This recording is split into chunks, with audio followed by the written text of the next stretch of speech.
ba yan? Sir, may ano dito po? Oo. Oh. Akala ko siya ano. Bakit daw? Oh. Ay, wala. Sir. Nalagnat ka? Yan yung Sir Marlon. Tumawag ka na kay ano? Kay Sir Ed? Kay Gabi? Ano sabi sa'yo? Pagkano na. Sige. Hindi ba pwede dyan, sir? Kasya ba dyan? Kasya pala eh. Kasi yan, sakto yan. Masyado namang maliit yung butas mo, sir. Kahirapan si Mimi dyan. Bakit? Eh, sabi Matalino ko naman kasi yan ito. eh. Hindi, sabi ko Hindi, ito. kung matalino naman siya dyan, mapapasok niyan dyan. Oo. Oh, IQ test nga. Hindi, pag bando sa kabila.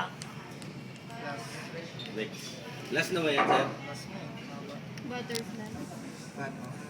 Kasi sabi ko sa'yo, dandahanin mo gano'n. Kahit di, talaga mo kung Pwede gano'n mo sa naman sentro siya mo. ilapit. Bitawan mo naman gano'n. Di sentro mo gano'n, no? Pwede mo ihulog na gano'n. Yan. Ayun, malapit na. Hello po. Tingnan na, Mimi. Bonus, 5, 10, 25. Isang question lang. Anong pwede? Bola, pwede naman bola dyan eh. Ano tayo dali? Ayan.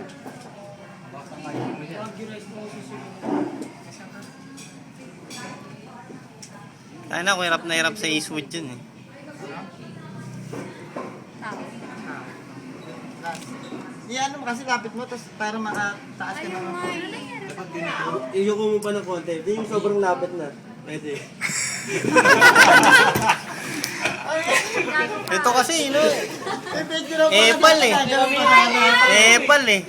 Gagano pa naman sana ako kay Mimi, oh. Sayang. Picture mo na lang. Hindi tuloy natapos. Killjoy. Yun pala yun. Eh, malay mo. Malay. Kaya nga hindi kami nagre-react lahat eh.